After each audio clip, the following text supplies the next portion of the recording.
English channel. Okay. All right. Hi, everybody. Good to see you in this month of May. We can do an icebreaker maybe in the chat. So feel free to type your name in the chat, your pronouns, and your favorite donut flavor. So I'll let you guys do that as I share our CDA updates. As you know, we're going to hopefully have most of this meeting be you guys talking, not me. But I did want to give you a little bit of a status update on, what Adonai and I are up to. And yeah, so as you know, we told every round 2 awardee whether they are in the sort of intent to award category or if they unfortunately were not recommended for award. So everyone should know one way or another whether they're on track to get that award, which again, similar to round 1, that intent to award email really just says you will get this award if you can confirm that you're an eligible business. So Adonai is working very hard on getting all that eligibility documentation, setting everybody up. There's a lot of back and forth with EFTs and W-9s. So yeah, we're kind of in the thick of things with those folks that were selected to be awarded. There is also a clarifying questions portion of this intent to award track here. So that's just this point where we share questions that came from the reviewers, and they're not meant to be a sort of gotcha question. You're not awarded. It's more just to, cover all of our bases, make sure that we're being really consistent with who was selected for award, and that someone isn't awarded when they're not demonstrating that they're going to create an impact or they're not going to have a plan for, a certain circumstance. So these are things you might see as TA providers working alongside awardees. You might be helping them fill out their W-9. You might be helping them answer those questions. You might just be sort of reassuring them that the money is coming.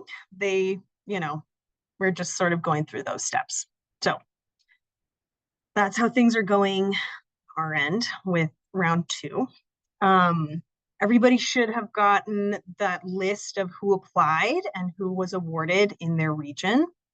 We were really excited to be able to get that to you way sooner than we were for round 1.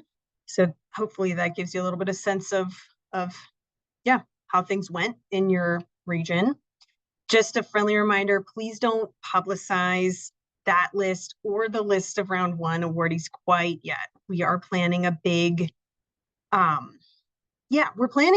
announcement, but as our communications team likes to say, we only get one bite at the apple. So we really want to take this opportunity to kind of make a big announcement around round 1 and round 2 awardees, and also use that publicity to talk about the next opportunities, meaning the tax credit and the consortium. So we will make a big deal out of this when we are ready to share, and we'll give you all a lot of talking points about how to share that with your networks and in your local news outlets. Other updates from our team, we are doing some site visits. We are trying to get to see everybody in the next year, but mostly this summer and this fall. So Adonai or I might reach out to you and say, hey, we're going to be in your region. You don't need to feel obligated to give us a guided tour of your region, but we want to see you and, see anything you want to show us while we're in your neck of the woods. So, yeah. And the last thing I'll say is we are working really hard on developing the tax credit and the consortium elements of this program, but we're kind of just chugging along. There aren't a ton of updates since that big information heavy meeting last month. So that's the updates from our team here at CDA. Any questions before we get into our discussion?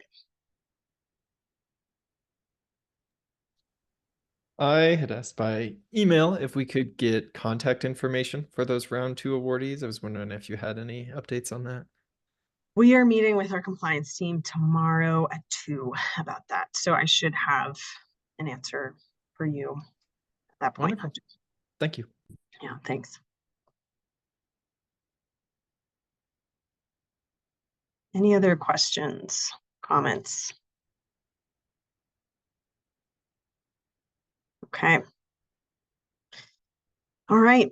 So, yeah, as you know, we were planning today to talk about the, kind of what your regional groups are thinking in terms of how did outreach go for the grant? You know, we know it was rushed, it was challenging, there wasn't that much time to do that relationship building aspect. So I just dropped the link to the agenda in the chat. Feel free to, reference that as we answer these questions. But yeah, would love to hear back from each region to these talking points. What are you thinking for the next phase of this work, which is, kind of the relationship building and mapping stages to make sure that the next opportunities, meaning the tax credit and the consortium, reach some areas that are really high priority and maybe didn't benefit as much from the grant as we would have liked. So is there any region that would like to kick us off and get started?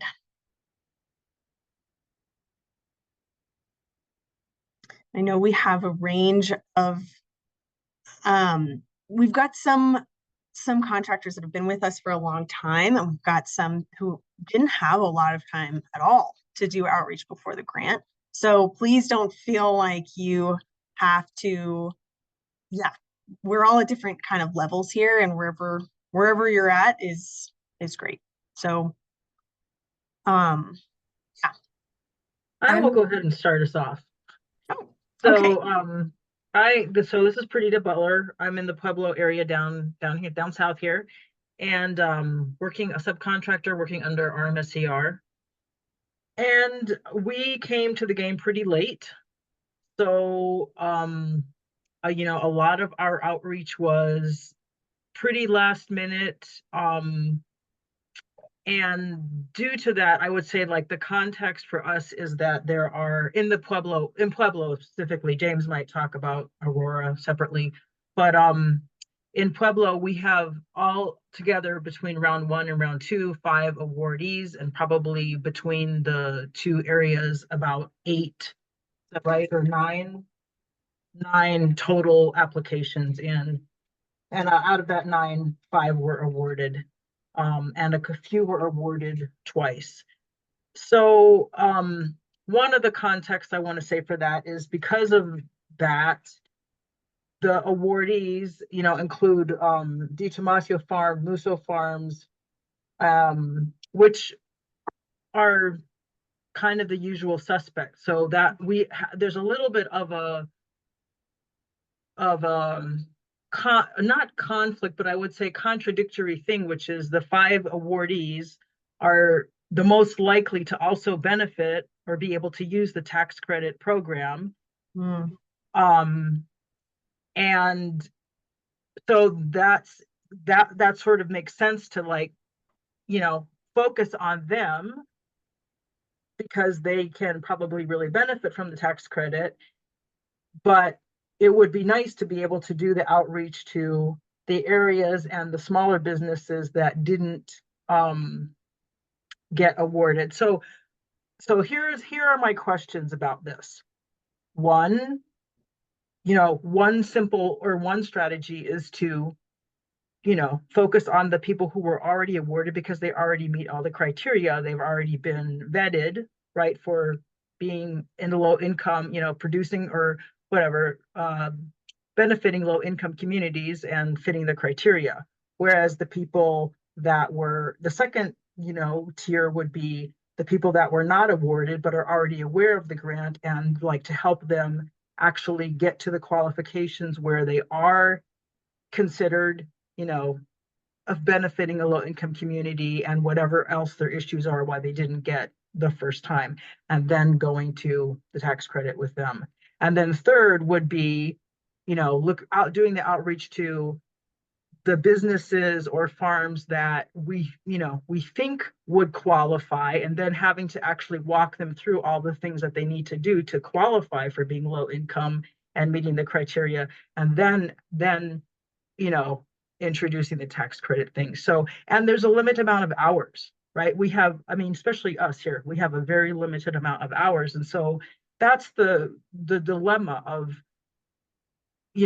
low hanging fruit or focusing on, maybe the harder, but maybe the people that we actually really want to support. So we're still having those conversations and would love to get feedback.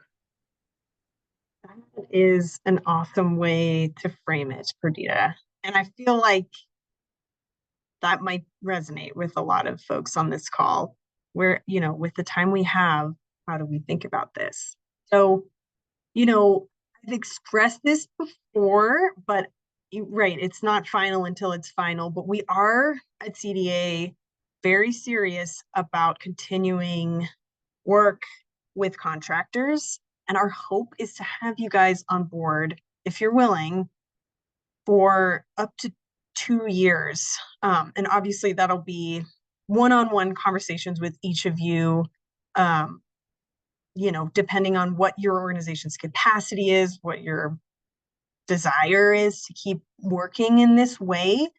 But ideally, we'd have this longer period of time, and it could be a little bit more up to you, Perdita, as someone who lives in that area, knowing, oh yeah, if this business was supported, that could really make a real difference, and you could make these decisions sort of agnostic of who's going to be easiest to introduce to the tax credit and get them to apply. And you guys could be thinking more along the lines of what's going to make the biggest impact for our community.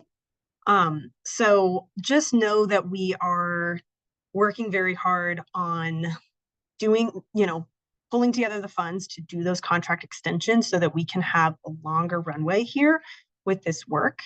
And I'd say in this time period, while it is tempting to kind of tier things like that, I think, yeah, it's okay to take that step back, try not to feel too rushed, and yeah, really do that exercise of, if we had 3 years, who would we want to really support? So I don't know if that helps. Yeah, that helps a lot. Actually, that helps a lot. That's great. Yeah, thank you, Mickey, because that really, yeah, that's helpful. Yeah. So, I don't know if anyone else wants to jump in and talk about how they've been thinking about those businesses in those areas that weren't reached yet and how to do that mapping and start that process of building that relationship. Anyone else want to jump in on that topic? Yeah, I'll jump in real quick, just to piggyback on Perdita. But yeah, we're on the same page because we had these conversations. I would already took it as, at least with the list that we got, obviously with the awardees and the ones that didn't get awarded, I just saw it as a list of names that, you know, I was not aware of to begin with, right? So it allowed me to kind of expand that network and reach out to them and eventually try to get them onto the tax credit. So a lot of the people that were on there, not a lot, but some of them were vendors already at the farmers market that are just kind of getting started out, smaller farms. And what I heard through the grant process, through a lot of them, obviously they're not used to doing the grants, but they're a lot of overwhelmed. They didn't really know how to do some of the things. The grant writing is just kind of not their language. That's not how they want to do things. So I heard a lot of resistance as far as the grant systems and how they're being operated, things like that. So yeah, I'm taking it as, for me, learning the network, learning more farms, more things like that. So yeah, so I think it's going to take more conversations and trying to figure out how to reach the folks that are actually at the ground level that don't have the capacity, the knowledge, or the know-how to kind of jump into some of these programs. Awesome. Yeah, that's really great insight. And right, it's not like we're all going to know everybody on those lists of retailers.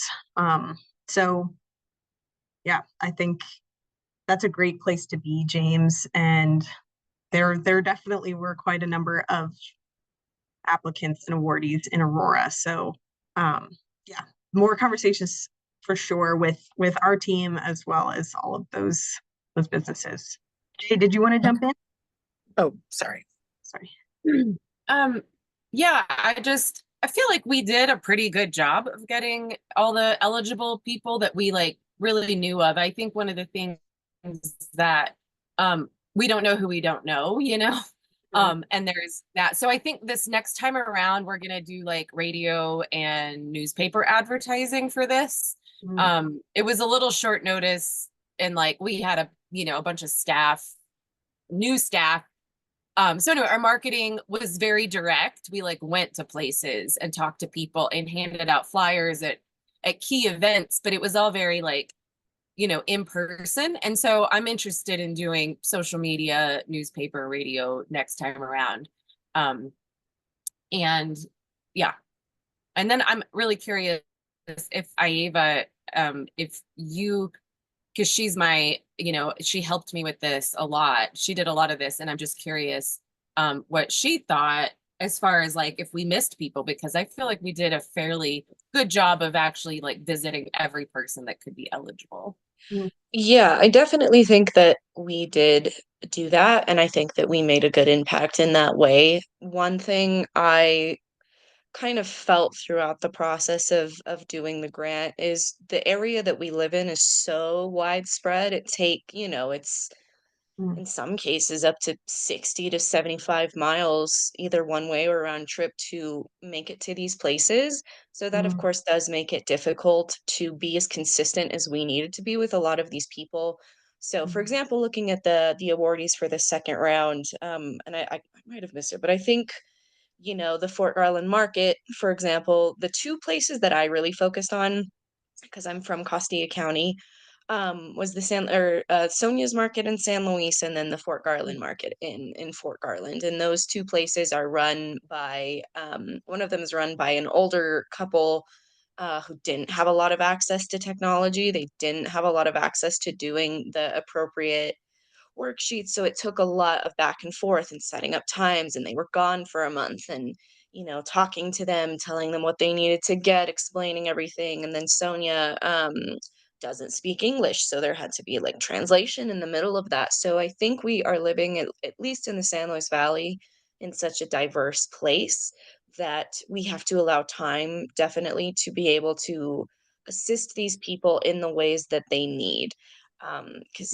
we can hand out flyers and talk to people as much as possible, but I do think that the additional time maybe changes to how the questions are asked, more diverse, and there's a specific word that I'm looking for and I can't find it, but to reach more populations more efficiently, I guess was something I kind of wanted to touch on. That's great feedback, Ava. And yeah, I mean, that really reiterates the need for um keeping outreach and TA on board for a longer period than just, you know, a year for a rushed grant effort. You know, this tax credit will be something that if they miss a deadline, they can submit for the next one. It'll be a rolling application. So how can we set up this structure so that help can kind of come at the pace and at the time when that works for these business owners who are really busy and far away from you guys in some cases. So yeah, thank you for sharing that. Yeah, and if I do have one more thing too, if you want me to just go ahead and pop that in now. Yeah. Yeah, so something that Jay just mentioned is we are gonna, aim for radio and newspaper ads because I think just given the vast kind of area that we have and the different newspapers that we have, it would be really efficient. But something and just, reading the questions and for shifting tactics or best practices to adopt going forward, I do think that some of the best outreach that we had was by going to meetings, big board meetings. So each of the individual counties have their own meetings. There's a lot of county commissioner meetings. And that was the best place to get that information out widespread so that people could ask those questions, those conversations could be had, and we were just able to reach more people and have those conversations more in depth in the moment so that way we could plan better for forward weeks, who we were going to contact, what they needed, what we needed to go and get, instead of doing it with a bunch of individual people in an email thread or in a phone thread. Mm. It was all in one place. So I think that was one of the most helpful things for me personally, and I think that's all I have to say or report. But That's awesome feedback. Big board meeting. That's yeah, that's great to hear that you had a lot of success in that format. Patience, sorry, Lauren, I know your hand's been up, but I know Patience is part of that Southern Front Range group with Perdita and James. So I think I heard you start to talk and I just want to come back to you. Yeah, no, thank you so much. Appreciate it. One of the things that I experienced, not to get off topic, but through talking with newer grantees, were folks who are just starting their retail business and don't have years of financials. And so the best advice that I could give them, and I hope this was right, was to kind of project their earnings through QuickBooks and create their profit and loss statements based on that. I hope that I guided them right. But if we're going to do more market outreach and really try to expand the network to people who who are just starting into retail business, I think that creating a framework so that they know what to do and how they qualify, even if they don't have years of financials. It's a really good point, and a place that we can lean into a little bit more, because while the grant was, and this was a little bit nuanced, and we talked about this in meetings before we got you guys on board, but it was challenging to award. This grant wasn't really designed very well for startup businesses, but the tax credit can be, and the tax credit could actually encourage businesses to start up. So I like what you're bringing up here. TA might involve more than just TA for the tax credit. It might involve TA for, how do you set up a good bookkeeping system for your small food business? And yeah, I think that's invaluable to have someone with you in the startup phase to not only access some financing support, but also to kind of guide you on systems that, will help your business stay organized.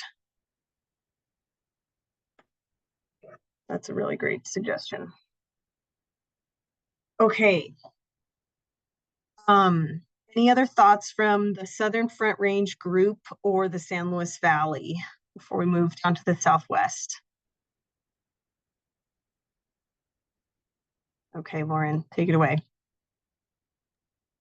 Thanks, Mickey. Yeah, I really appreciate this conversation. So myself and the Good Food Collective is kind of the main contractor in Southwest Colorado. And I met with our main subcontractor and talked through some of these questions and tried to come up with a bit of strategy for the tax credit program. And one idea that we came to is we think that it will be strategic and helpful to sort of like offload some of the outreach functions that we held during both rounds of the grant and take on more of the technical assistance function.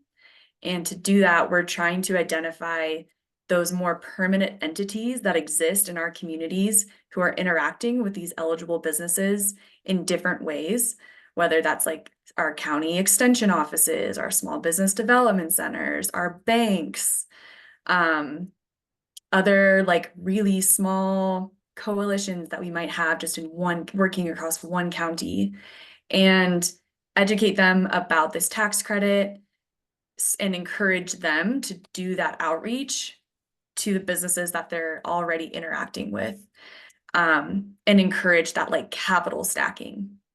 And then requesting that they like hand off those businesses to us for any technical assistance that they might need.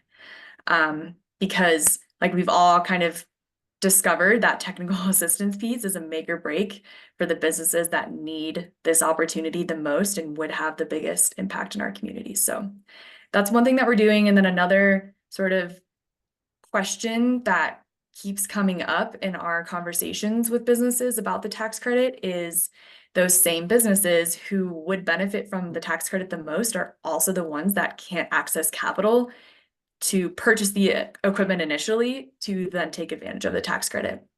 So something we're trying to figure out is just how to address that.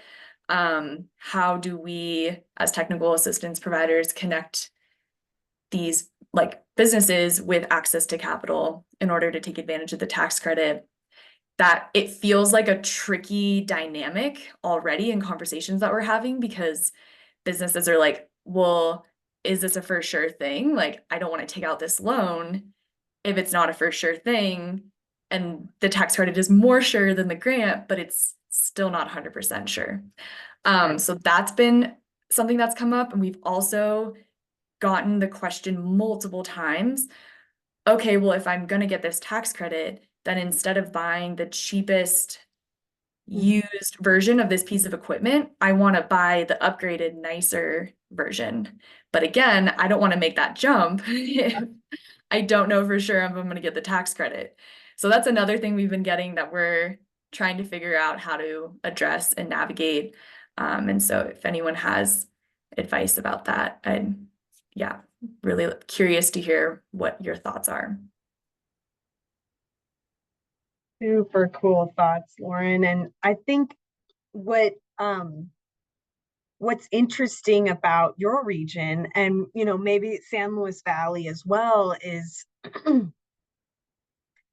unlike the Southern Front Range or Denver Metro, you guys really can have total saturation of everybody in your region who's eligible for this opportunity. You can, the names fit on a relatively short spreadsheet, whereas in the Denver Metro region, right, maybe you guys can't do as much, you can't pump the brakes so much on outreach because there's so many businesses that are still eligible out there that we don't know yet.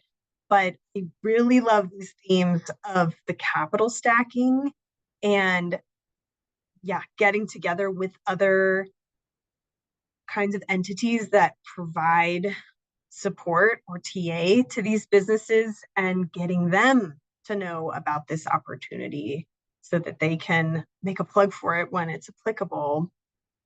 And then I love these questions too about, okay, well, if this is an opportunity for me, how sure is it? Is it certain enough that I can upgrade a little bit? Or am I taking a major risk being shackled with, you know, $10,000 more or whatever it is for that upgrade? Because I thought I was eligible for that tax credit and I didn't get it.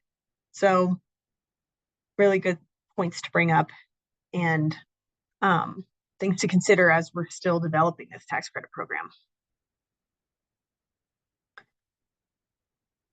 Any other comments about Lauren's thoughts or questions or?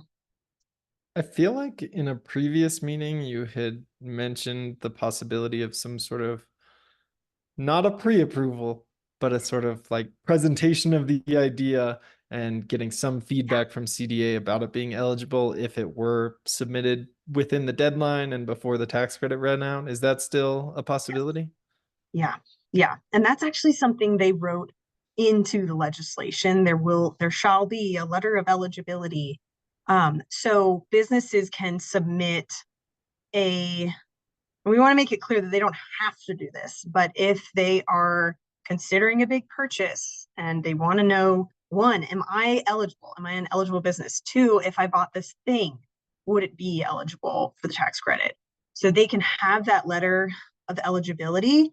And what we're hoping to do with the application is if they did get a letter of eligibility sent to them, I mean, it will be like this official document, they can submit that document and bypass some of the more, some of the redundant parts of the application.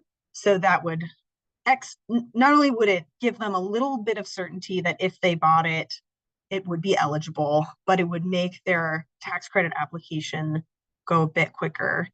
Of course, they'll still need to submit the proof that they actually bought it. And then, as you mentioned, Hunter, they'll only get it if there's still money left, which, as we've discussed on these calls, it's 10 million a year. We're thinking it's a very strong possibility that we won't be running out every year because these are such small businesses, but we can't guarantee anything. So yeah, the name for what you're talking about is the letter of eligibility, and we'll have a form for folks to fill out. Is there a maximum amount per business? There's no maximum amount, Deo. We explored that as we were writing the rule, and the legislation that set up this program didn't give CDA the authority to establish a minimum or a maximum. So there's no maximum. So in theory, one business could gobble up a lot of the tax credit in one application. So we tried to take the authority that we did have to set up the way the awards were doled out so that the big awards were the last to be awarded, or the big tax credits were the last to be awarded, so that doesn't happen. But yeah, there is no maximum. I just have a comment about, I think the eligibility piece is really, that might be really, really helpful, because I guess what I'm a little bit confused about is how these businesses, if they're not already grantees, or they weren't awarded, or they didn't even apply, how they're going to meet the criteria of increasing access to low income, low access communities, how they're going to, is there going to be a simplified version maybe for, or can we figure out if we can create a simplified version of that criteria?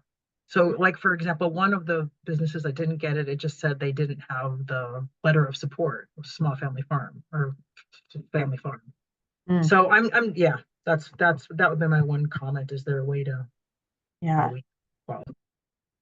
I think Lauren actually worked on, I'm thinking about that sort of checklist you developed. Would you be willing to reshare that with our group again? I know, yeah, there was this desire for, you know, do I check all these boxes? Which, yeah, I think, you know, we put it up on our website in the way that we're allowed to, but sometimes it can be nice to just have a more simplified checklist for a TA provider. But yeah, Perdita, to your points about how will they know if they're eligible, how will they know if they're proving an impact?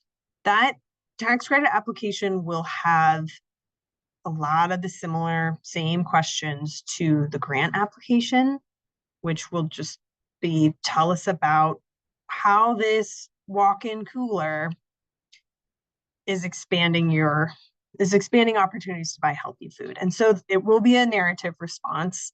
But unlike the grant, it won't be picked apart and ranked against everybody else who submitted. It's sort of like, okay, are you proving an impact? Good. Have you checked all the other eligibility boxes? Good. Okay, you get a tax credit. So it won't be as competitive as the grant was, if that makes sense. Jay. Yeah, and you know, kind of what Perdita just mentioned, it's like a lot of people I think were eligible, but they didn't answer the questions well enough to explain it to you. And so I wish it wasn't a narrative answer and that it could just be like a checkbox, because you know, this has a lot to do with people's level of like, you know, writing and like answering these things just like perfectly. So because I just, in the responses that you guys gave as to why they didn't get it, I was like, some of these people are doing this. And they are eligible, but it just didn't look like it in their application for some reason or another. So anyway, that's the really tricky part. And I wish that there could be a what I think would be really helpful, and the RFSI grant, I think this is like an initial round of like check your eligibility, and before they actually purchase the equipment and go apply to have that tax credit applied to that, can there be a first round of like, yeah, they get to submit something to you with what they're planning to do, and then you let them know yes or no, then they know that they should or should not go purchase this expensive piece of equipment. Yeah. And that's what we talked about with Hunter's question about the letter of eligibility. So they can submit an application that says, I am this kind of business. I am planning to buy this. If I did, would I be eligible? So, right, it's not a perfect system, but hopefully that gives them a little bit of certainty that if they buy it, there's still money left, they'll get that tax credit. And then it will also spare them the trouble of rewriting all that narrative again in the application and resubmitting all that documentation, proving they have less than 10,000 square feet of retail space, et cetera. So hopefully that helps with that. But yeah, great feedback. And I do wish it was more, I wish there was a checkbox that shows I'm in a low income, low access area, but it's so subjective. And the best data we have is from 2019, which is before the pandemic, and a lot's changed since then, right? So yeah, I think what we're really striving to do in this tax credit is to remove the subjectivity. Yeah, so that's what we're shooting for. Blaze, would you like to take it away? Yeah, I was just going to share around some of these thoughts I was really loving. Lauren, I like that, not the divorcing, but the exporting the canvassing from the like high touch technical assistance.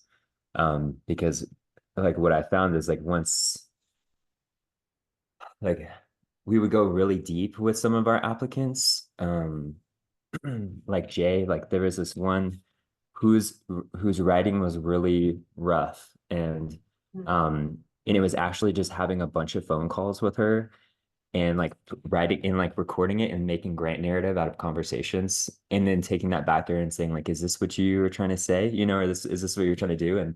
And that like was a lot of work because, you know, she'd be like, oh, I have a customer coming in, you know, and she dropped the phone for like 15, 20 minutes, you know, and then pick it back up. And so that technical side started getting like heavier and heavier with some of those applicants, like, you know, do you need help sourcing an electrician to get you a quote on this thing? Or, you know, now that a couple of them have been awarded, it's like a bunch of emails on some paperwork side of that. So it was like if someone wasn't like super jazzed and like bit in the canvassing, you know, there wasn't like on our side, there wasn't like a lot of like recircling back with them multiple times to address that, or maybe like spark or like kind of, you know, walk through some of those inhibitions or barriers, because like those that we found we did go really deep with. So having that, I'm like, oh, I wish I would have reached out to this extension agent I know in an area that could have been really helpful in this. And yeah, I love some of those thoughts. So yeah, there's some soft share. Thanks, Blaze. Yeah, and I think, right, the hope with this discussion is to, yeah, just lean into the who did we reach out to but we didn't follow up with because they just weren't that stoked. And, you know, we knew we only had so much time and that, you know, these other folks would take up a lot of it. So, you know, who could we lean into more? And then, yeah, like you just said, what are the other resources out there that we could tap into to spread the word? So, and then seeing too, like, you know, you kind of have your subjective focus, you know, where I had some like farmers come to me that, you know, really wanted to apply, and I didn't, you know, necessarily think their applications were strong and like what they had to offer, but you know, you spend a lot of time with them and then you see like round one awardees and you're like, oh my gosh, I would never have thought of reaching out to so and so. And so how do I come alongside them now and help them on this back end and start that relationship, you know? And I think like James kind of alluded to that a bit, but yeah. yeah, right. Again, there just really wasn't enough time for that, for round one and round two grant to really do a thorough, yeah, mapping of the landscape to make sure, yeah, and decision making about, okay, we're going to spend this amount of time building relationship and this amount of time really helping one applicant with their application. It was just kind of like, let's just go. We're trying to do as best we can. So, you know, let me just say again, we appreciate everything you did so much, but this is our chance to be a little bit more thoughtful and take that step back and think about that impact in a big picture kind of way. Yeah, thanks for sharing, Blaze, and pretty impressive turnout in the Southeast, considering how little time you guys had to do outreach and how spread out those businesses are. We were really impressed with how many applications did come in and the quality of their ideas. Ieva, would you like to jump in again? Yeah, just talking about the applications. This is just a small little note that I noticed when helping applicants. It's really similar actually to what Blaze was talking about in terms of the applicants giving you certain information or writing out the responses in certain ways and then trying to transfer that into an application for the people who did need assistance doing that because they didn't know how to run that type of response system. It was definitely tricky with the word counts. There was a weird translation between taking those responses, putting them into the actual application, and it would say this was too many words, or there was certain things that had to be edited and reworked. So it was a lot of going back and forth, at least on my end, for applications and doing that. So I think if there's a way on the actual application site in that, I don't know what the program would be called, but where the applications are sent in and the responses are put in. I don't know if there's a way to make it easier to translate from like a Word document to the responses. That was something I kind of wanted to bring up. Just because it definitely added days probably of work and conversation of what could be removed, what could be reworded, and how to put that into the responses. That's great feedback. And, we made these character counts to, try to hope that focus, we had some awardees who didn't do more than a few sentences for each, for each question. But right, they just sort of answered the question very succinctly. And with the number of applications we received and all of the applications that reviewers had to read and our short time frame for turning this all around and getting people's money out the door, we try to encourage folks to slim down their reply. We could definitely consider extending that character. We don't want to encourage folks to write a lot, because really, it doesn't need to be a long response. But I hear you in saying that the editing down takes a ton of time for everybody. And that, right, maybe giving a little bit more room to tell a story would save people time. Is that Definitely. Am I hearing that right? Okay. Yeah, Thanks. yeah. Thank you so much. Great thoughts of this discussion. Penelope, would you like to take the floor?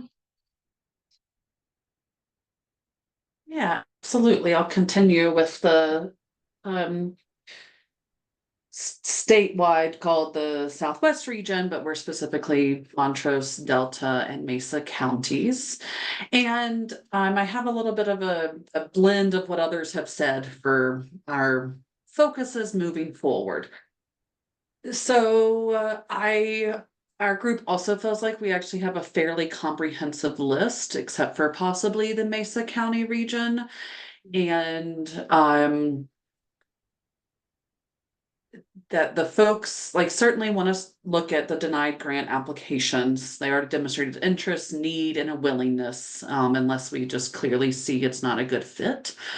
But then also the follow-up contact with those that we did initial outreach for to develop more trust. I mean, again, these are all things we've all heard and are aware of. And it doesn't seem like necessarily anyone was missed. They just may not have gotten the attention they needed to develop the trust. And so there's that piece. Our region also feels like the Hispanic population still needs more attention. And I think some of that is just continuing to onboard those subcontractors that are really focusing there. And but also that the groups that will be working with them have the trust.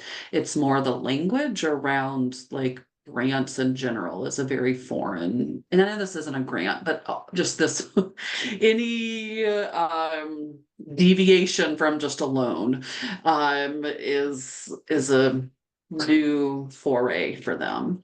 There's also in the Delta County region some Myanmar refugees that was expressed some interest in doing some outreach to.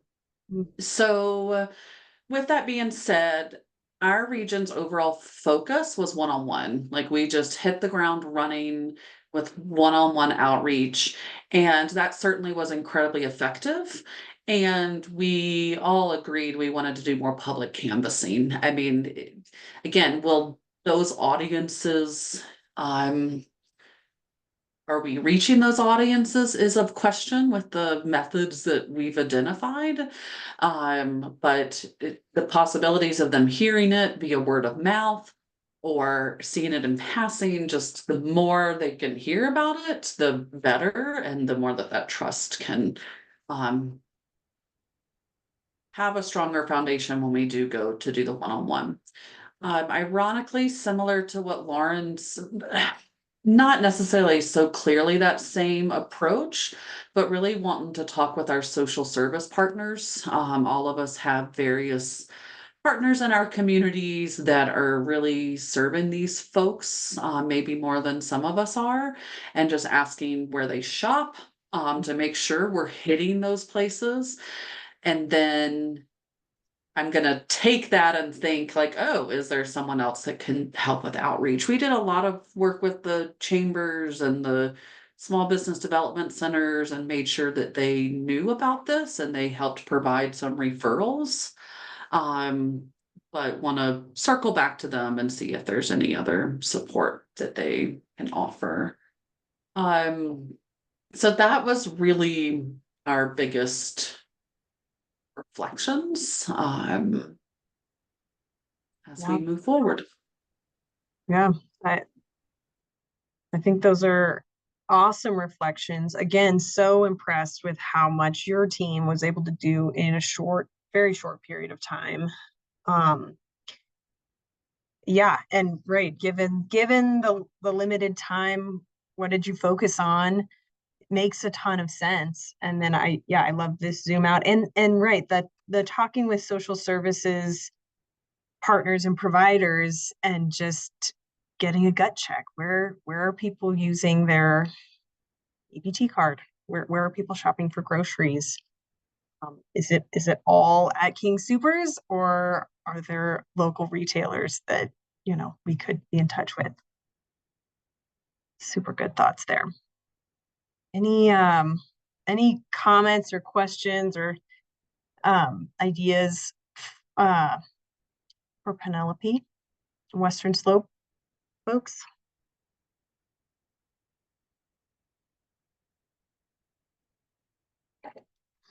Okay, thanks for sharing, Penelope. Okay, so I think we've got the Denver Metro group and the Northeast. Who wants to go first? I can share. Okay, sorry, Hunter. So we had a meeting with the Metro Denver group yesterday to talk about how we want to strategize for the tax credits. And I think it's similar to what some folks have said, and we decided that we want to go through the list of people who did apply, and for those that did receive the grant or were eligible but weren't competitive or for some reason didn't get it, that we reach out to them first and see if they're interested. We also wanted to try to identify businesses that are already making eligible purchases, just because we felt like that would be a lower lift if we don't have to help with, or if we can focus on those that are already having delivery fees or things like that, and they'll have more incentive to apply for the tax credit. It kind of takes out that step of working through financing for big purchases. And so those are our two focuses just to start out, just because there are so many small retailers and farms that may be eligible in our regions. And we're going to continue doing outreach. I'm meeting with everyone to figure out how much time we have left for each of the subcontractors and how much outreach we have time for the rest of this first year of the contract.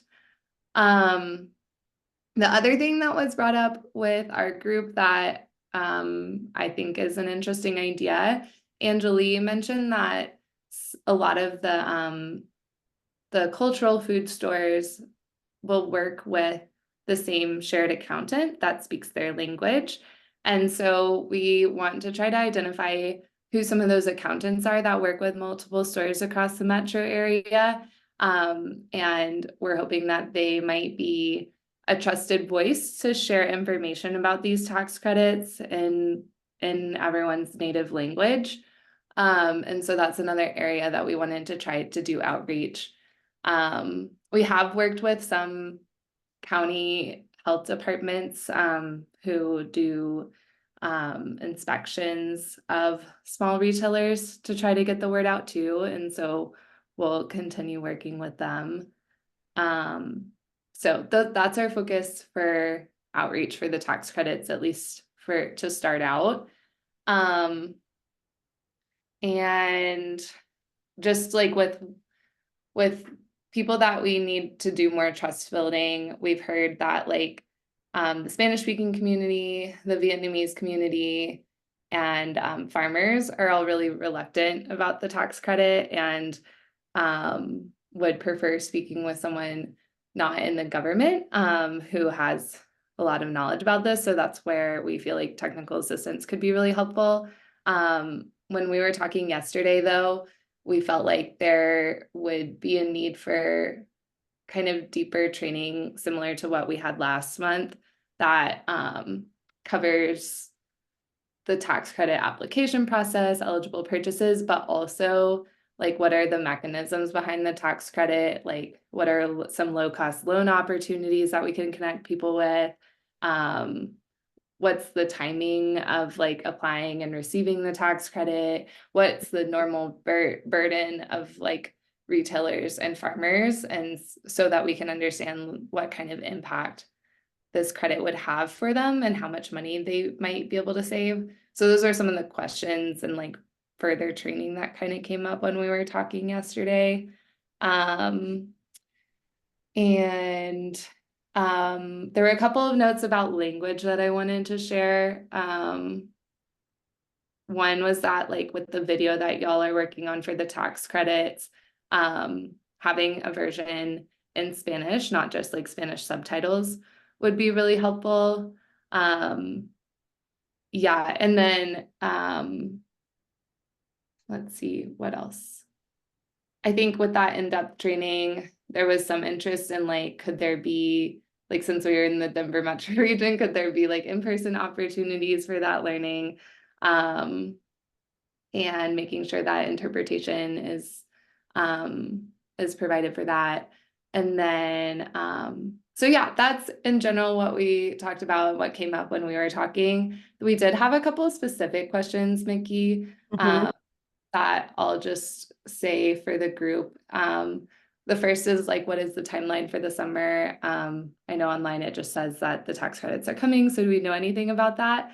And then the second specific question is SNAP point of sale system equipment is listed as like an eligible expense, but a lot of times small retailers will be leasing that equipment instead of purchasing it outright. And so could those leasing fees, would those be an eligible expense? So yeah. Great thoughts. I love this list. It sounded like a very rich discussion that you had with your group. Thanks for sharing that. Back to your immediate questions, the timeline for the summer for when is this tax credit going to open? We are still waiting on the software. Based off of all of this feedback from you guys and others, we've just decided it's not worth opening this tax credit if it's a really agonizingly duplicative process, because the software we have is just a Google form and a Dropbox.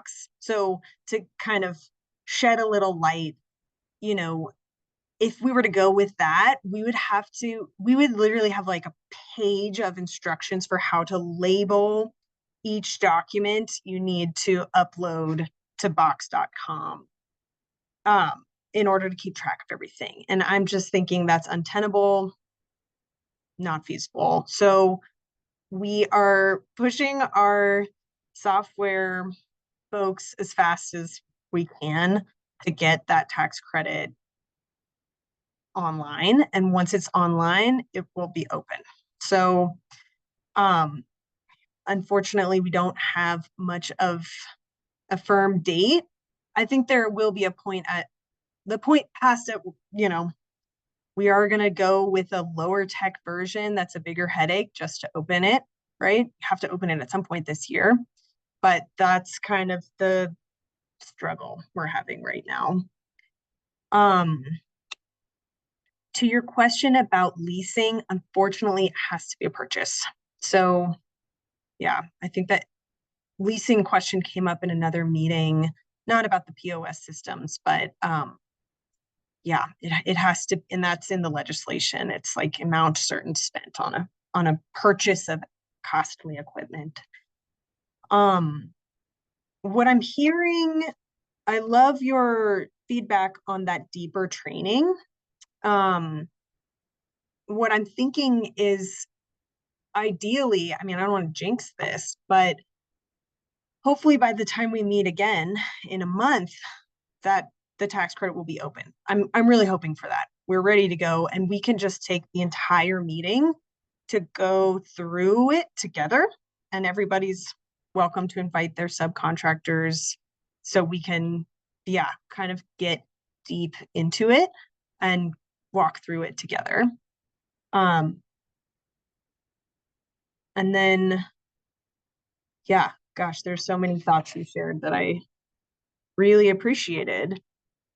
We are definitely planning to have that video in Spanish, not with Spanish subtitles. And again, we do have the ability to translate any of this information into a different language too, which Holly brought up yesterday. It's just a matter of asking us. So again, this is a really important role for the outreach and TA contractors to do that ask. So yeah, thank you for sharing all of that. Penelope, do you have a comment to that? Really have a question if I understood what you said correctly. How are you identifying groups that you know are already making these purchases? That was really intriguing to me. Yeah, our thought, at least what we discussed yesterday, is to like try to connect with like shared accountants and for smaller retailers and certain cultural communities and see if they have an idea of people who might be thinking about large purchases and like would be able to connect us or share information. Awesome. I'm not sure if James is still on this call. I don't see him on here. Okay, but yeah, I know there were definitely some applicants in Aurora that used a shared accountant, and we saw that come in. So yeah, that's a great idea, a great resource, and yeah, how to work with those folks. Trying to see if there's anything else you mentioned that I wanted to speak to, but yeah, great work, Denver Metro region. I can close this out with Northeast if. So we joined this team pretty late in the process because of some insurance challenges, and that made it almost impossible for us to do outreach for the grant because it was about to close. But we have been doing some one-on-one outreach, just sort of gauging interest in people expanding their healthy food options, whether or not they offer SNAP and have the systems to accept SNAP. So we've been continuing that as we're getting ready for the tax credit outreach. I really love the idea of finding those shared accountants. We do predominantly serve Spanish-speaking communities, but especially in sort of far northeast Colorado, there are a lot of African immigrants and African communities who don't necessarily speak Spanish, number one, but may not have strong English skills either. So those resources in Arabic would be really valuable. And then I will talk to our team to see if there's any other languages that folks are speaking that would be especially valuable to have things translated into. Another idea that I really love is in addition to the one-on-one outreach, connecting with those small business associations, chambers of commerce, and kind of the local politicians who might be already in touch with small businesses who want to upgrade their systems or get new equipment. So that will definitely be incorporated into our strategy for the tax credit and the consortium. I think the yeah, a lot of our outreach is going to be sort of informing people about the tax credit, especially folks may not have even heard about the grant program because they are not kind of tapped into the whole CDA framework. But yeah, that's our big plan, is to really promote the tax credit, help people understand the logistics. I think will be very important. So I don't want to reiterate what everybody else said, but that training and as much information as possible about how we can communicate clearly eligibility and those letters of eligibility, I think will be really important for building trust and convincing people that it is worth it to go through the various steps of preparing their application and kind of identifying the equipment that they want. Because a lot of these businesses are working on pretty thin margins. And so I think they will want that confirmation of potential approval before we're making multiple thousands of dollars worth of purchases for this equipment. Yeah. Yeah. Great thoughts there. And yeah, Hunter, I'm glad that, you can hear from some of these other folks that have been doing this work and thinking about this for a few more months. And yeah, hopefully this is a good session for everybody to get ideas from what folks are doing in other regions. Yeah, and I may be reaching out to some of you by email, so just stay tuned because I am looking forward to benefiting from all of your expertise. Yeah, I really am grateful for all the expertise in this call. And yeah, let's talk about translated documents. So yeah, I think it would be good to make an official request via email to myself, say, I'm looking for this document translated, and we will get that translated. And then yeah, let's put it in a shared, I'll make a folder for document translations in our contractor resources folder so that everyone can access those. They won't be comprehensive. It won't be everything we've ever written, but as needed, we can share those with everybody. So yeah, thanks for bringing that up.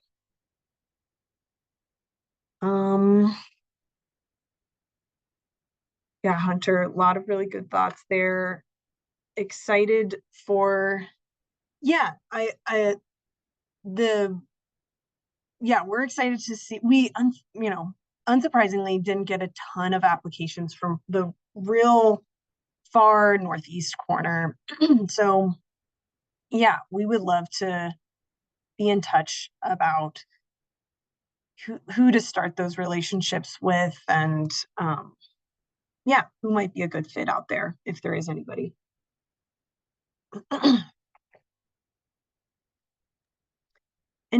I know we've got Lucy and Eileen and Ere on the call, and Cynthia.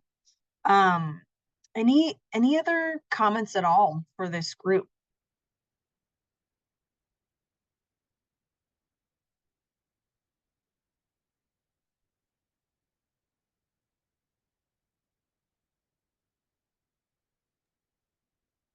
Okay. Probablemente el comentario que tengo es que hemos estado trabajando en el proyecto que hablamos la semana pasada. Tenemos 15 lugares identificados solamente en el área o en la cuarta parte del condado Well. Es muy grande, hay muchos comercios y hay mucho que hacer. Awesome. It's really nice to have you out there. Yeah, doing that mapping work, identifying who would be a good fit and spreading the word. So yeah, thanks for that. Gracias.